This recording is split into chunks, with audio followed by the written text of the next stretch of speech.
都是从全国各地的不同的地方，有的从北京的监制群，有的从河南、从福建、从各种地方被骗过去的。这些不同的人都是被不同的监制群各种不同的理由给骗过去，到那乌漆嘛黑的大家都不相信啊，这乌漆嘛黑的，我说这怎么可能是剧组？结果有一个北京过去的，他是做那个健身拓展教练的，他说不是说让我来搞什么健身的嘛，对吧？还有的就是包括我被骗到缅北之后，发现还有的是就是那在北京那个女的做那个遗体美容师的也被骗过去了，说是就是说云南这边有一个就是那种企业家老人去世了要做遗体美容，他就请了这个年假吧，5天年假过来，结果都被骗到缅北了。因为到了西双版纳的那个脚下夜里的时候，当你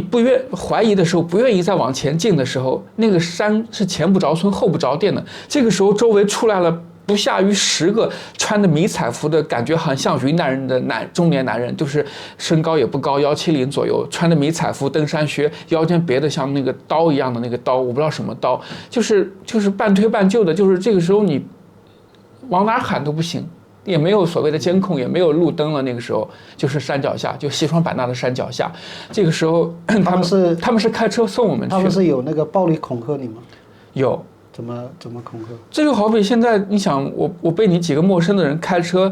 送到这个山脚下，这个时候感觉不对劲，对吧？而且一对口径，大家都是不同的地方、不同的兼职，显然是有问题。不愿意走的时候，这时候出来10几个埋伏好的穿迷彩服、登山靴的人，他腰间别的刀，就好像。你不走也不行，就无形的暴力，是无形的暴力，不敢反抗。现场有没有人直接表达出来我要回去？有。那然后呢？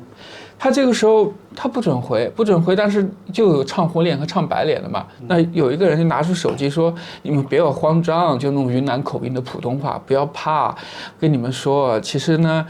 没那么可怕。把你们从不同地方叫过来呢，可能他们说法有错误。我们其实呢是想让你们陪我们一起登山过去带个货。他说为什么呢？因为山那边有很多从这个海关从泰国那边走私过来的货，但是不好拿，我们需要你们。”来自不同地方的人用身份证去拿一下就回来了，也就1-2天的事情，就是那种云南口音的普通话，1-2天的事情，这个该给你们承诺的月薪还会给你们的，然后给我们看一个就是我们手机被控制了吧，看他们手机上那些照片，有一些什么手表啊，还有像金条一样的，然后他有给他们转账的照片，就是有的现场发现金，有的转账的那个微信或者支付宝截图，1万多2万多，当时也缺钱就信了。这些都是他们预先准备好的。对，手机准备好的资料。你们是一下高铁到西双版纳手机就上交了吗？没有，我个人到了西双版纳不是一下被骗到山脚下，我到了西双版纳是中午，到了中午出了火车站之后，票不都他们给我在线买的嘛？那个兼职胖虎他们应该是一个产业链。那到了西双版纳出了火车站之后，给他拍照打卡，通过那个 QQ 发过去之后。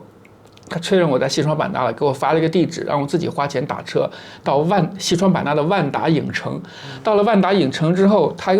然后让我等来一个陌生号码，那陌生号码打过来之后，让我就是到一个地址找这个万达度假区5期。那我找到了，我就那边，因为那边路就是路标不明确嘛，就到处问人，走了有半个多小时，走到了万达度假区5期，就是一个小区。结果再打那个陌生电话，他说让我到万达度假区的6期。那我到了6期进去之后呢，那个小区他又让我找到28单元。因为这种事情刻骨铭心，我忘不了。28单元那是一排楼，对吧？每一单元都一排楼，那一排最靠外面那一排，应该是第4栋。他让我到这时候让我到那个最顶上面，有个人探头出来望我，打电话确认是我一个人，对吧？让我上去是601，就他那每一排，那28单元是一排，最靠路边那最靠人行道那一排第4栋嘛，上面顶楼601。在这个过程中，你没有怀疑吗？没有怀疑，因为在上海我。就是不管是以前有工作周末做兼职，还是说就是失业做兼职，有做过群演，有跟组也跟过，确实剧组的人确实很保密。你应该有听过去缅北的故事，到昆明呢，到西双版纳。我说句真心话，在这个之前我没有听过缅北的故事，我可能曾经在就是比如说刷手机，比如说睡觉前可能刷一刷就是百度的新闻或者说是微博的时候，可能有出现过这种短暂的视频或者文字，我可能瞄了一眼，就好像路过上海某个地铁站出来有个宣传反诈的，你说下载送你一把小雨伞，我看了一眼，我没有去，因为我觉得我觉得缅北啊什么诈骗啊这些东西跟我很遥远，我完全觉得我不可能进入那个行业。你们那一车人有多少人呢？他开了2个车，就是我们这种被骗的人是5个，他们每个车2个，一个司机一个就是一个他们所谓的就是配合的嘛，5个。然后我们那天就是翻了一夜嘛，7月8号的应该算夜里，快7月9号0点的样子，到第2天天亮到达就是翻过西双版纳那个山的时候，因为他们一路有产业链，很多人换了3次嘛，换了3次已经是天亮了，可以吃早餐的时间了。这一夜很累，就是翻山越岭的，而且很多山它是没有路的，就走不了几步路，需要就是都是他们那些登山靴穿迷彩服的人去把你往上托举，然后他们只送到了其中一段，到了中间第2段就类似半山腰能走点路的时候，他们来了一些摩托车，就每一辆那边呢还有4个人，连我们5个，你看9个，那个4个另外一个团队骗过去的，一共9个人，每个摩托车2个人带一个人，比如说我是被骗来的，摩托车司机算一个穿迷彩服的，后面坐一个，中间再坐一个我，这样就是2个人架1个人走摩托车，一路上有些人还颠到那个因为那个路很陡嘛，颠到那个山里边，掉下来，身上可能被那个探灯一打，有点出血了嘛。夏天嘛，就穿了短裤短袖的，还给他就是他们的随身准备一些包扎的。然后第3段是最后是类似拖拉机那样的，当当当当当。就我们中间有过国门，但国门它不是那种很明显的夜里，可能有铁丝网，我们是从底下那个钻进去的，当当当。第2天早上到那边的时候，因为那一夜虽然很累很困，睡不着，因为一直颠簸。在那个拖拉机上，几辆拖拉机，就最后一轮把我们弄过山的时候，已经早上天都亮了。到那边，哎，这不说来什么拿你们的那手机照片里什么手表什么也没有啊，对不对？这个时候已经由不得我们了。等于这个过程中，你们手机都上交了。这个是被他们控制了，就拿不了，手机都被他们控制了。手机是什么时候交的？到了那个山脚下的时候，就是已经被他们控制了，手机都被他们控制了。就7月8号的晚上夜里，到那边以后，到了缅甸那边以后，7月9号的上午到达。就是翻过去已经是缅甸了，等我被卖到那个农家小院，就是那种各种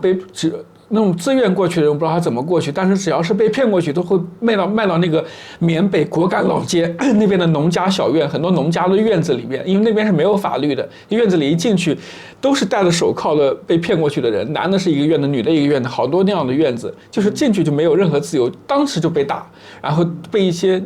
因为一进去的院子里有不下于20个以上，可能30个就是当地的雇佣兵，缅甸人穿的那个就是当兵的服装，那个他们的右手是步枪，左手是电棒，但是打人的不是他们就是你不听话才打你，打人的是几个中国人，我听口音像中国南方或云南或那边的，就那边是个产业链嘛，就专门在那边调教这些就是被骗来的中国人。你打开那个院子里面大概有多少人呢？那院子里我去的时候那一天一睁眼，那天7月11号，蹲在地上的就被赤脚，就身上都被搜刮光了嘛，戴了手铐，有的不听话戴了脚铐，反正手铐是必戴的，脚铐有的也戴的。地上蹲了有70-80个中国人，每天都有不同的诈骗公司去那边选人，比如说你来选，他选中了2个、3个、5个的就买走了，他们怎么交易我不知道，反正当场又不付钱的，都不同的人去选，反正在那边是每天都要被打，每天提供2顿饭，就是那种一次性的小饭盒，里边上面放了米饭，给你放他们吃剩的菜放一点，每天2顿饭，每顿饭以后就打，就是像《甄嬛传》里面一丈红一样，用那种棍棒，就是像那个 PVC 那种塑料那个白色的那个乳白色的管里面塞满了东西很重，他们拼命的打，每